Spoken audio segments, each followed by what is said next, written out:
Il y a un brouillard qui a été créé volontairement par Consolier. À quoi servit-il?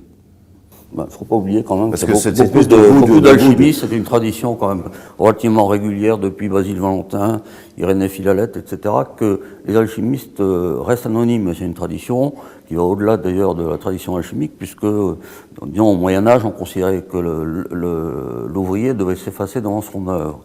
Donc, quelque part, si vous voulez, Fulcanelli n'est pas le produit de l'imagination, en tout cas d'un Eugène Consolier, il s'inscrit dans une tradition. Je rebondis quand même sur ce que vous avez dit tout à l'heure concernant le commerce des Fulcanelli. Si vous voulez, bon, c'est un commerce dans la mesure où les œuvres de Fulcanelli ont du succès, si l'on veut. Hein, maintenant, c'est pas ça que je voulais dire. C'est tout ce qu'on écrit sur Fulcanelli et Consolier, finalement, ça devient une manne. À chaque fois qu'on sort un bouquin qui parle de Fulcanelli, ça y est, on relance la machine. C'est plutôt ça. Je suis certain, si vous voulez, c'est pour ça que j'ai écrit Plus présence de Fulcanelli. Je suis certain qu'on a tort de s'intéresser encore aujourd'hui à l'identité de Fulcanelli, qu'il soit Gustave Eiffel ou pas Gustave Eiffel, qu'il soit le banquier que nous présente Henri Leeuwenbruck dans son dernier roman ou pas. Tout ça me paraît relativement secondaire. Ce qui s'est passé, à mon avis, c'est que Consolier n'a pas créé le mythe Fulcanelli. Le mythe Fulcanelli a été créé par un groupe d'alchimistes dont il faisait partie avec son maître, Julien Champagne. Le premier à avoir signé AHS Fulcanelli, on le sait tous, c'est Julien Champagne. Consolier s'est présenté lui-même comme Fulcanelli quand il s'est inscrit ou quand il s'est fait recevoir par la Société des gens de lettres en 1962.